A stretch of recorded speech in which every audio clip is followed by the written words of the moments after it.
Continuamos con la clase de soporte avanzado de vida obstétrico. Mi nombre es Lina María Herrera Agudelo, soy docente de la Universidad Pontificia Bolivariana en el área de urgencias, emergencias y desastres. Vamos a hablar de la guía y del tema basados básicamente en las recomendaciones que da la AJA en el 2020 con todas las modificaciones del tema, teniendo en cuenta que hubo unos cambios con respecto a la reanimación y que deben evaluarse y realizarse durante la reanimación de estas pacientes, porque de esa manera vamos a mejorar el desenlace de las mismas. Entonces, vamos a empezar teniendo claro que es importante reconocer que la vida de las maternas debe siempre salvaguardarse. Tener en cuenta que la mortalidad materna siempre será un indicador que como país tenemos que comprometernos a disminuir. La mortalidad materna se define como la muerte durante el embarazo, durante el trabajo de parto o 42 días después de un nacimiento, un aborto o una interrupción voluntaria del embarazo. Porque es importante intervenir en mortalidad materna y porque los países tienen que estar enfocados en disminuir la misma, se debe a que la mortalidad materna en un país se constituye como un indicador de desarrollo.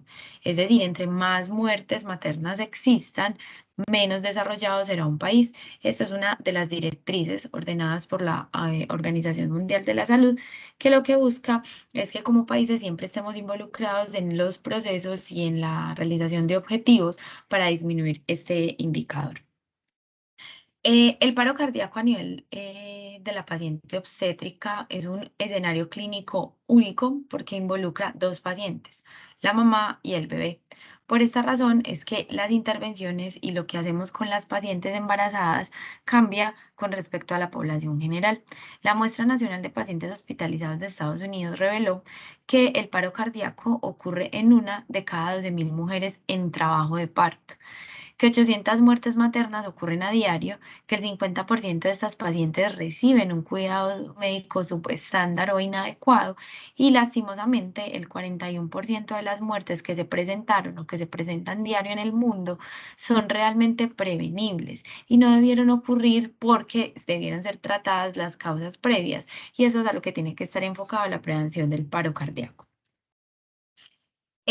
No todo es malo, realmente desde la implementación de los objetivos del desarrollo del milenio, que en este momento pues ya no se consideran del milenio, sino del desarrollo sostenible, la mortalidad en las mamás ha disminuido significativamente.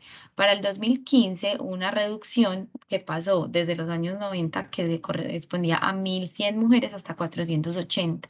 Sin embargo, la meta, que es disminuir la muerte materna a menos del 30%, y que es lo que propone la Organización Mundial de la Salud, pues no se cumple aún porque nuestras embarazadas pues siguen falleciendo por causas que realmente son prevenibles y tratables. Para poder hablar de reanimación obstétrica es importante recordar los cambios fisiológicos del embarazo que afectan la reanimación y todo el desenlace de la misma. Esos cambios fisiológicos obligan a que como personal de salud modifiquemos los algoritmos básicos de la reanimación en adultos y todo lo que corresponde al soporte avanzado de vida. Recordar que la reanimación en una paciente gestante siempre estará enfocada a que sobreviva la madre antes que el feto, por dos razones. Primero, porque si el feto está viable y es viable, es decir, cumple el término de viabilidad que para nuestro país es mayor a 26 semanas, pues el modificarlo o hacer todas las maniobras que vamos a hacer va a garantizar que ese feto sobreviva.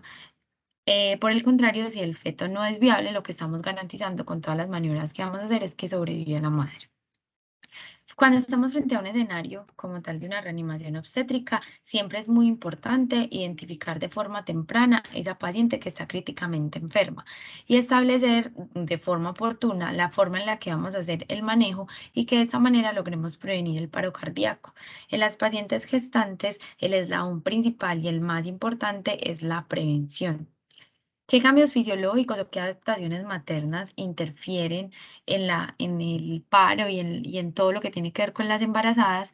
Recordar que las pacientes obstétricas, el flujo sanguíneo uterino está determinado directamente por la presión de perfusión sistólica. Si una paciente está hipotensa o chocada, pues el resultado es una disminución en la perfusión uterina, en la perfusión placentaria, lo que desencadena desenlaces adversos en el feto y complicaciones dentro de esa entidad. A partir de la semana 20 ocurre un cambio importante que no se debe olvidar y es la hipotensión supina o el síndrome de compresión aorto-cava. Recordar que este síndrome ocurre cuando la paciente se encuentra en posición supina y se debe a que el útero grávido, evidentemente con lo que tiene en su interior, bebé, placenta, líquido amniótico, comprime la aorta y la cava inferior. Cuando ocurre esta compresión, el volumen sanguíneo que se retiene en los miembros inferiores es del 30%. Esa retención del volumen en los miembros inferiores lo que hace es que afecta la precarga y el gasto cardíaco. Por esta razón, todas las pacientes embarazadas críticamente enfermas requieren ubicarse en una posición de cúbito lateral izquierdo para evitar esta compresión y mejorar como la hemodinamia tanto de la paciente como del feto. Las pacientes embarazadas pues aumentan el volumen plasmático, lo que ocasiona en ellas una anemia dilucional y por ende disminuye el aporte efectivo de oxígeno a las células. No tienen síntomas tempranos de pérdidas sanguíneas, generalmente lo que primero alteran es la frecuencia cardíaca, la presión arterial no, porque tiene una reserva grande, pero es importante tener en cuenta que no debemos esperar a que la paciente ya esté lo suficientemente afectada para tomar acciones. Tiene una relajación del esfínter esofágico inferior y un vaciamiento gástrico más lento. Y eso se debe al ascenso propio del diafragma cuando el útero está grávido. Eso a que las predispone a un aumento en el riesgo de broncoaspiración y por esta razón todas las pacientes gestantes deben considerarse estómago lleno. ¿Qué otras adaptaciones fisiológicas son importantes y que no se deben olvidar? Entonces, recordar que ya son más susceptibles al daño orgánico por hipoventilación y por hipoxia, toleran menos la hipoxia que la población general, tienen una hipocapnia crónica, tienen más o menos una presión arterial de CO2 menor a 30 milímetros de mercurio y este cambio es principal en los últimos meses del embarazo. El valor normal puede indicar incluso en ellas una falla respiratoria inminente y eso hay que reconocerlo. Tienen una disminución de la capacidad residual y funcional y del volumen residual funcional, por ende toleran menos el tiempo de apnea. Recordemos que la apnea o el tiempo de apnea es el tiempo que ocurre, que pasa entre la ventilación inicial y el paso del tubo. Entonces toleran mucho menos y hay que ser prudentes y la intubación en ellas debe ser más rápido. Son más susceptibles al edema pulmón, por ende, las pacientes obstétricas debemos ser cuidadosos con la infusión de líquidos endovenosos y no administrarlos sin una indicación clara, ya que ellas con más facilidad que el resto de la población pueden hacer edema agudo de pulmón. Tienen una vía aérea que es mucho más friable, mucho más susceptible al trauma, tienen un edema de la vía aérea y por ende en las pacientes obstétricas siempre será mucho más difícil que en las pacientes, que en la población general. Como tienen una mucosa friable, pues el riesgo del trauma es mucho mayor, que asociado con un edema propio de la vía aérea, pues va a dificultar la intubación.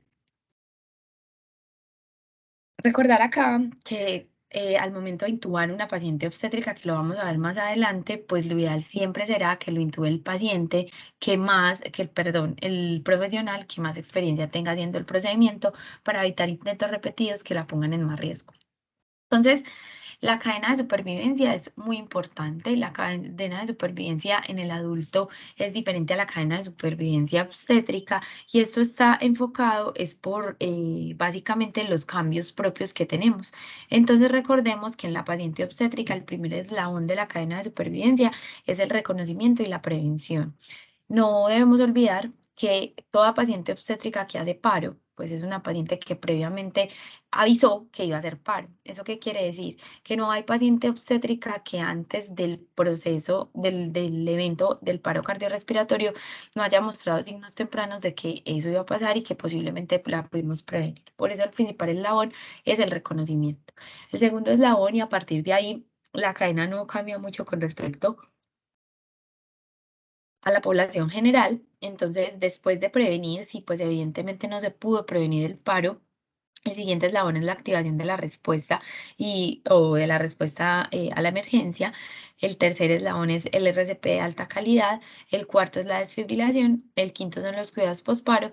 Y hay un eslabón nuevo desde la guía del 2020 que no solamente es en la paciente gestante, sino en el paciente adulto y en el niño, que es la fase de la recuperación. Entonces, como el principal o el primer eslabón de la cadena de supervivencia en obstetricia es la prevención, entonces uno tiene que tener dos conceptos claros al momento de prevenir el paro en una materna. El primero son los cuidados estándar.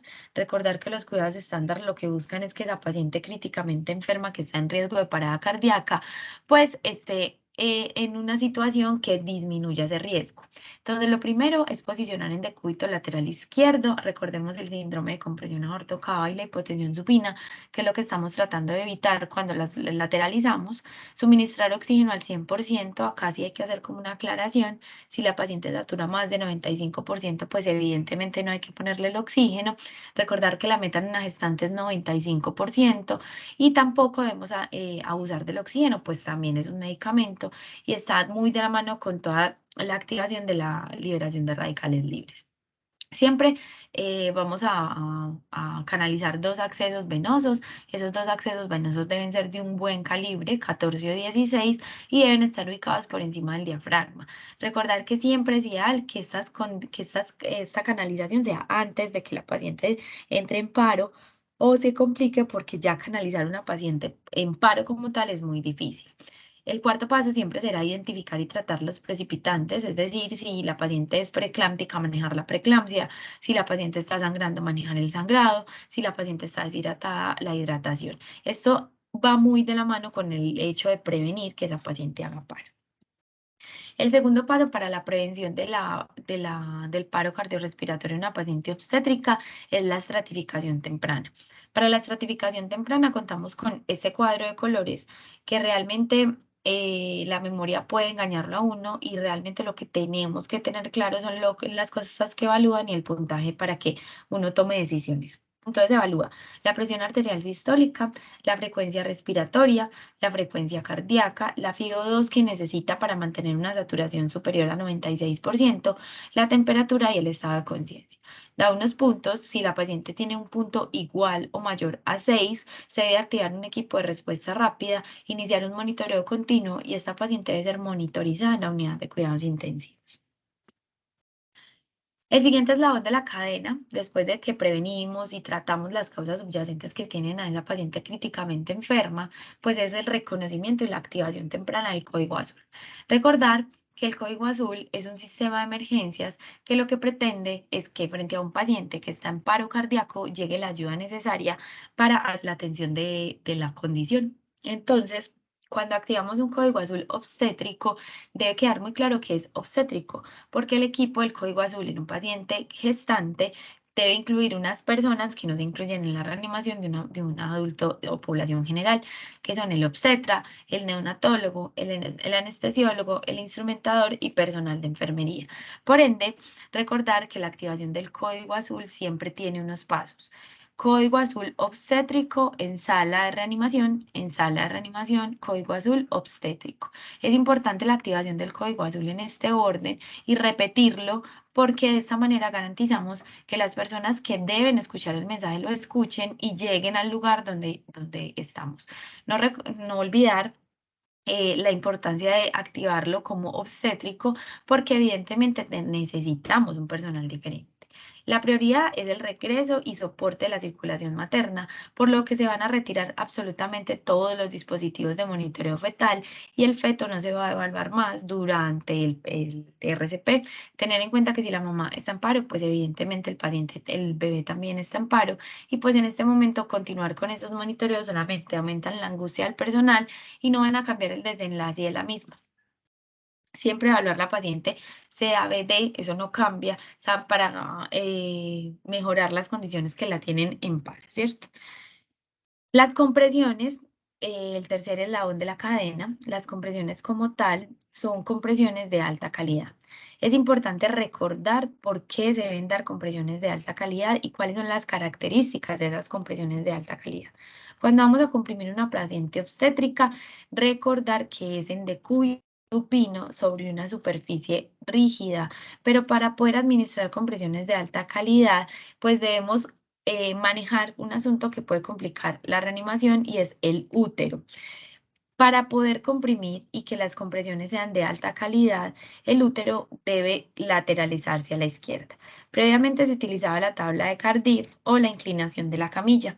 Eso ya no se considera útil, la guía de la AJA lo saca de su algoritmo y lo saca porque cuando las pacientes se ubican en la tabla de Cardiff, las otras características de compresiones de alta calidad, pues evidentemente van a perderse.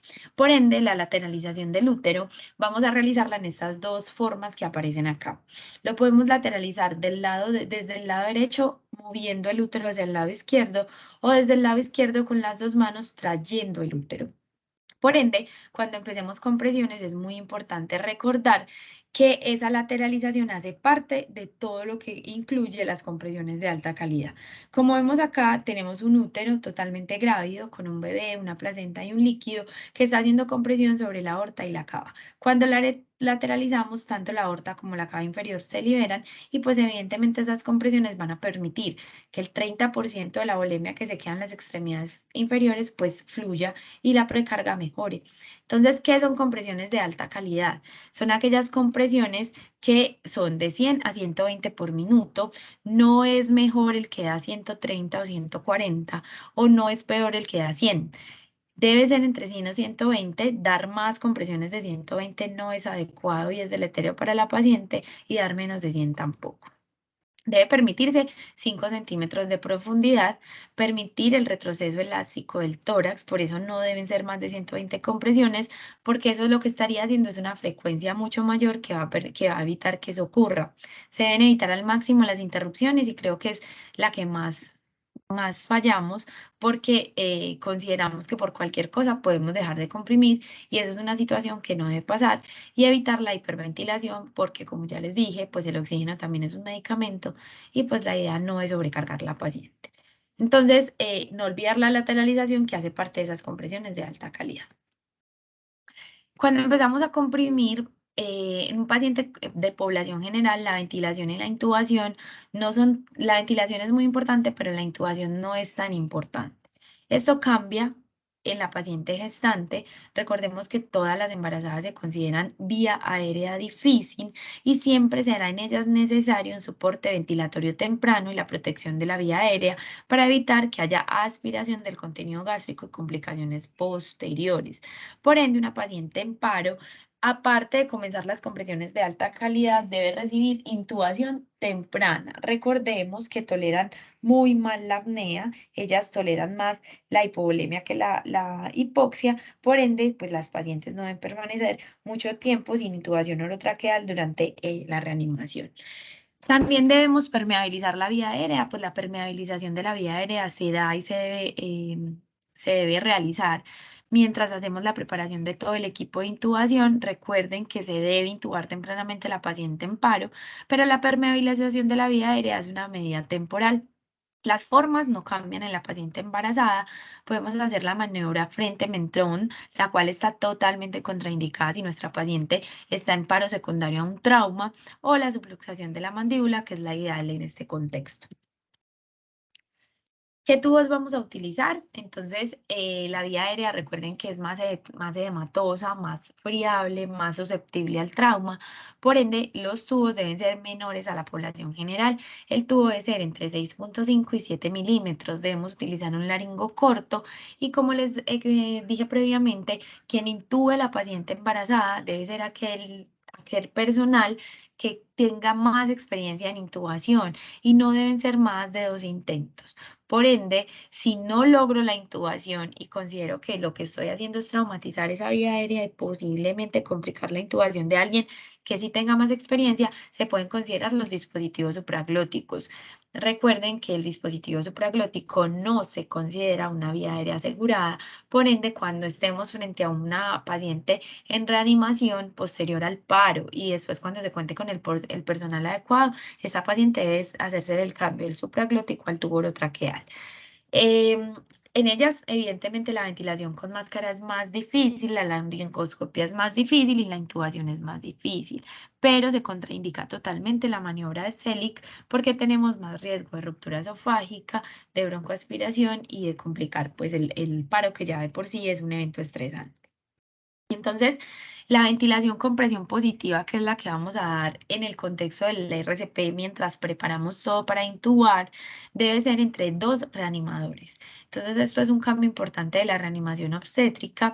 Recordar que esos dos reanimadores que se requieren en la vía aérea es el primero para realizar el sello adecuado con las dos manos y el segundo es quien ventila. El dispositivo BBM debe estar conectado a una fuente de oxígeno entre 10 a 12 litros y como les dije ahorita, no se recomienda la presión cricoidea. Siempre se debe buscar asegurar la vía aérea de forma temprana, hacer un avance de la vía aérea, no se debe esperar absolutamente nada, simplemente la paciente entra en paro e inmediatamente se intuba. Como ya lo hablamos, el laringo debe ser corto y el tubo orotraqueal debe ser menor al usado en la población no obstétrica. Hasta acá llevamos claros los tres primeros eslabones. El primero es el de la prevención de la paciente, del paro en la paciente obstétrica. El segundo es la activación del código azul. El tercero son las compresiones de alta calidad. Que recordar que uno de los cambios específicos en las compresiones de alta calidad de una paciente obstétrica involucra la lateralización del útero y la vía aérea temprana y que la vía aérea debe manejarse idealmente entre dos reanimadores mientras estemos utilizando el BBM. El cuarto eslabón de la cadena de supervivencia obstétrica tiene que ver con la desfibrilación y el manejo avanzado de la reanimación. Entonces, no hay evidencia como tal que en la paciente obstétrica requiramos el cambio de la dosis de los medicamentos ni la energía del desfibrilador y pues evidentemente no hay estudios que demuestren que la terapia eléctrica o los medicamentos utilizados en la población general pues desencadenen en el feto o en la madre efectos deletéreos. Por esta razón, no se cambia con respecto a la población general. Recordemos entonces los cuatro ritmos que se asocian al paro cardíaco. La taquicardia ventricular sin pulso. Recuerden que la taquicardia ventricular con pulso es una arritmia y no es un ritmo de paro. Para que sea un ritmo de paro debe ser sin pulso. Y la FB. Estos dos ritmos, los dos verdes que tenemos acá, son ritmos que se consideran ritmos desfibrilables. Por su parte, la asistolia y la actividad eléctrica sin pulso, que corresponde a cualquier trazado del electrocardiograma que no tenga pulso, se consideran ritmos no desfibrilables. La principal diferencia en el tratamiento radica en el requerimiento de la desfibrilación, es decir, los verdes requieren desfibrilar y los morados, pues no, pero definitivamente siguen siendo ritmos de paro. Entonces, cuando estamos ante una paciente embarazada y que está en paro, pues debemos considerar dentro de todo ese algoritmo, antes de considerar empezar absolutamente todo, pues que la puede tener en paro, ¿cierto? Entonces recordemos que debemos sospechar una intoxicación. ¿Por qué la debemos sospechar en esta parte del algoritmo? Porque hace parte de los medicamentos. Si estoy frente a una sospecha de una intoxicación por anestésicos locales o sulfato de magnesio, junto con las compresiones de alta calidad, el manejo de la vía aérea, y la desfibrilación, debo considerar el inicio del antídoto de la intoxicación. Entonces, los anestésicos locales, recordemos que las pacientes obstétricas están en riesgo de esa intoxicación, pues los anestésicos locales se utilizan para el manejo de la analgesia peridural y también para la infiltración del periné cuando tenemos desgarros. Cuando se produce la intoxicación por anestésicos locales, se produce cuando la inyección es a nivel vascular de grandes cantidades de lidocaína o cuando a nivel de la peridural ocurre lo mismo. ¿Qué va a requerir o qué va a decir la paciente que siente? Entonces, los principales síntomas son sabor metálico en la boca, parestesias periorales, puede presentar convulsiones, alteración del sensorio y pues evidentemente paro. ¿Cuál es nuestro antídoto frente a esta paciente? Las emulsiones lipídicas a dosis de un bolo inicial de 1.5 cc por kilo. Idealmente esto se debe pasar en un minuto y se puede dejar una infusión de 0.25 cc por kilo. El bolo puede repetirse de 3 a 5 minutos y vemos que la paciente no mejora. ¿Cuál es la complicación principal de este manejo y que debemos evitar que la intoxicación no ocurra? Y es que muchas veces las emulsiones lipídicas no están disponibles en todos los medios. Por ende, esto debe tenerse en cuenta. Con respecto al sulfato de magnesio, recordar que es un medicamento que se utiliza en la obstetricia mucho, principalmente para el manejo y la prevención de las convulsiones en la paciente preeclámptica, el manejo de la eclampsia o la neuroprotección fetal en embarazos y trabajos de parto menores a 32 semanas. Cuando estamos frente a la sospecha de una intoxicación por sulfato de magnesio, la primera acción a realizar es el cierre de la infusión. Cuando se cierra la infusión, debemos continuar con el manejo con 30 cc de gluconato de calcio al 10%, que equivalen a 3 ampollas. Deben ser 30, no deben ser una y a los 15 minutos la otra. La dosis son 30. Los antiarrítmicos, entonces, son medicamentos que evidentemente debemos utilizar, ¿cierto? Y los vasopresores. ¿Qué vasopresor principalmente dentro de, de las pacientes obstétricas? Pues la adrenalina. La adrenalina es el medicamento base del paro. No hay estudios que demuestren que no se puedan utilizar en la placenta o que tumben la carga a nivel de la placenta como tal, pero realmente se tienen que utilizar. Entonces, la adrenalina mejora el flujo miocárdico y cerebral y aumenta la probabilidad de la resolución y el retorno a la circulación espontánea de estas pacientes y no hay diferencia en la supervivencia al ingreso o al alta. ¿Cuánto debemos administrar? 1 miligramo cada 3 a 5 minutos. Recordar la orden precisa de la adrenalina. Vamos a administrar 1 miligramo de adrenalina cada 3 minutos empujado con 20 cc de solución salina y elevamos la extremidad. Esta acción la vamos a repetir cada 3 minutos y se debe indicar a la enfermera qué es lo que vamos a hacer. Con respecto a la vasopresina, pues no hay estudios que demuestren que sea superior, puede mejorar la contracción uterina, pero no hay datos a favor de recomendarla dentro del algoritmo de paro cardiorrespiratorio. Y la amiodarona, que responde al antiarrítmico, pues se debe utilizar cuando estamos frente a una paciente con una taquicardia ventricular refractaria. A qué se refiere? Hablar de taquicardia ventricular refractaria a la paciente que después de compresiones, terapia eléctrica y manejo con adrenalina no tiene resolución del ritmo de paro desfibrilable. Por ende, esta paciente requiere administración de amiodarona. La miodarona mejora la supervivencia hospitalaria versus la lidocaína, no se aplica en las categorías de riesgo en paro y recordar que si no tengo amiodarona, pues la lidocaína es una opción, pero recordando que no es superior. Dosis de amiodarona, 300 miligramos en bolo en la tercera descarga y dosis de 150 miligramos en la quinta descarga. Cuando estamos frente a una paciente en paro, cardiorrespiratorio es una paciente gestante. Dentro de todo el proceso de la reanimación es muy importante no olvidar que está la prevención, está el reconocimiento temprano y la activación del paro y del código azul, está el inicio de las compresiones de alta calidad donde se involucra la ventilación, la intubación temprana y recordar los cambios a este nivel que dentro de las compresiones de alta calidad está la lateralización del útero y la ventilación de las pacientes con 2 reanimadores, pues debemos entender y saber que la cesárea perimortem es uno de los pilares más importantes para la mejoría de la supervivencia en las pacientes. Hace parte o es un paso más de toda la secuencia de reanimación y se debe pensar, hacer y activar de forma simultánea con todos los pasos que tenemos. El protocolo de cesárea perimortem se debe activar cuando la paciente tiene un útero palpable por encima del ombligo, independientemente de la edad gestacional.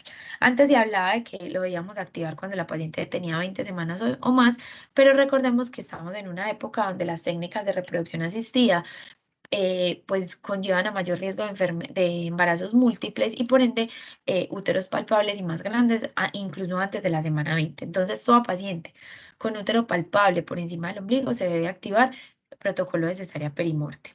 Ese protocolo de cesárea perimortem debe activarse a los 4 minutos siguientes al paro y todo el procedimiento debe completarse a los 5 minutos, es decir, que a los 5 minutos el bebé debe estar por fuera del útero. ¿Y para qué o bajo qué condiciones vamos a hacer la cesárea perimortem? Lo que queremos hacer en este momento, primero, es incrementar la perfusión materna y eliminar todo el síndrome de compresión aorto-cava, que es lo que altera la precarga y altera el gasto cardíaco.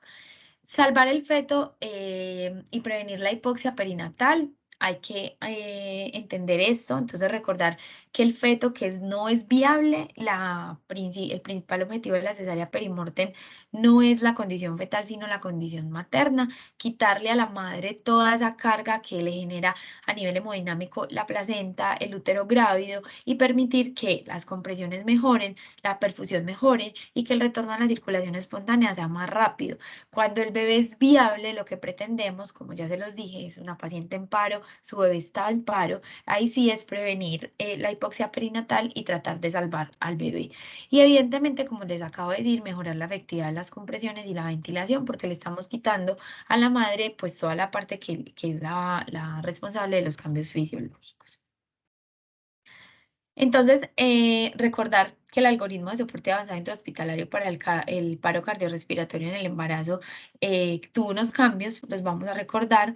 Recuerden que no es con respecto a la mayoría de las cosas, pero sí recordar que en la paciente gestante hay unas mínimas modificaciones que hacen la diferencia con respecto a la reanimación. Entonces, recuerden el RCP de alta calidad que incluye la lateralización del útero. La desfibrilación se debe dar sí o sí, no debemos evitar darla porque en la paciente esté gestante. Se deben hacer otras intervenciones como la adrenalina y la amiodarona y no irse para el lado de que no lo vamos a hacer porque la paciente está embarazada, ¿cierto? En ella siempre vamos a considerar la etiología del paro. Es muy importante desde el inicio del paro evaluar qué tiene la paciente que la tiene en paro. Siempre realizar el manejo de la vía aérea, administrar oxígeno al 100%, colocar las venas es súper importante y realizar las intervenciones obstétricas necesarias. Este es el algoritmo propio de la reanimación obstétrica para que lo recuerden y lo estudien y tener en cuenta, como les dije acá es muy importante considerar la etiología. Entonces, ¿cuál es la etiología de un paro en una materna? Entonces, son muchas, si podemos ver van de la A a la H, pero se deben reconocer y se deben tener en la mente. Los anestésicos, les acabo de decir que son muy importantes. Las pacientes obstétricas están en riesgo de la intoxicación por anestésicos locales. Los accidentes y el trauma, la paciente puede generarse la hipotensión, toxicidad, trauma, suicidio y todo eso hace parte. Hemorragias que pueden generar coagulopatía, que se pueden dar por la atonía uterina, las placentas secretas o previas. A nivel cardiovascular, el infarto agudo del miocardio, las cardiomiopatías o las arritmias.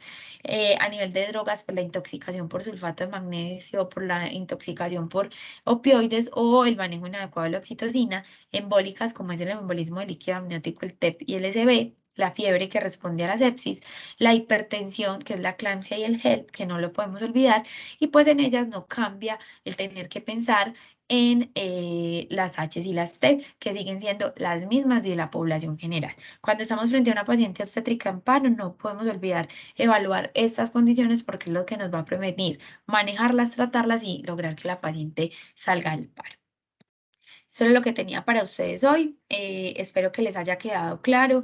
Realmente la reanimación obstétrica no es difícil, cambian solamente algunas cosas, pero esos pequeños cambios hacen la diferencia y permiten la supervivencia materna. Hasta luego.